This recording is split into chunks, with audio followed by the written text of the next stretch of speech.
পাঞ্জাবে বায়ুসেনা ঘাঁটি পরিদর্শনে প্রধানমন্ত্রী অপারেশন সিঁদুর এবং তৎপরবর্তী যুদ্ধ অসম বীরত্ব দেখিয়ে ভারতের 3 সেনাবাহিনী।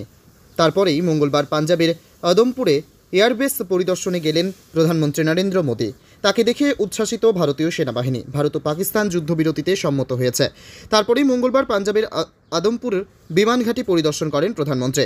ভারতের অপারেশন সিঁদুরের পর 9 ও 10 মে রাতে পাকিস্তান যেসব বিমান ঘাঁটিতে আক্রমণের চেষ্টা করেছিল, আদমপুরও ছিল তার মধ্যে।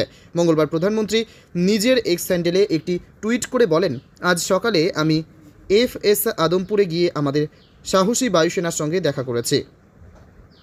সাহস, সংকল্প এবং নির্ভীকতার প্রতীক হিসেবে তাদের সঙ্গে থাকাটা ছিল একটি বিশেষ অভিজ্ঞতা। আমাদের সশস্ত্র বাহিনী আমাদের জাতির জন্য যা কিছু করে তার জন্য ভারত অনন্তকাল ধরে কৃতজ্ঞ। এর আগে পাকিস্তান দাবি করেছিল যে JF-17 যুদ্ধবিমান থেকে ছোড়া হাইপারসোনিক ক্ষেপণাস্ত্র আদমপুরে ভারতের S-400 বিমান প্রতিরক্ষা ব্যবস্থা ধ্বংস করেছে। যদিও ভারতীয় বায়ুসেনা ও আধিকারিকরা এই অভিযোগ প্রত্যাখ্যান করেছেন। এপ্রিল মাসে জম্মু ও কাশ্মীরের পেহেলগাঁওয়ে ভয়াবহ সন্ত্রাসী হামলার প্রতিক্রিয়ায় 7 মে শুরু হওয়া অপারেশন সিঁদুর সফল হয়। ভারতীয় মিসাইল স্ট্রাইকে পাক অধিকৃত কাশ্মীর ও পাকিস্তানের 9টি জঙ্গি ঘাঁটি ধ্বংস হয়। মারা যায় 100-র ওপর সন্ত্রাসে। তারপরেও হামলা চলেছে পাকিস্তানে। গুড়িয়ে গিয়েছে একাধিক পাক শহর।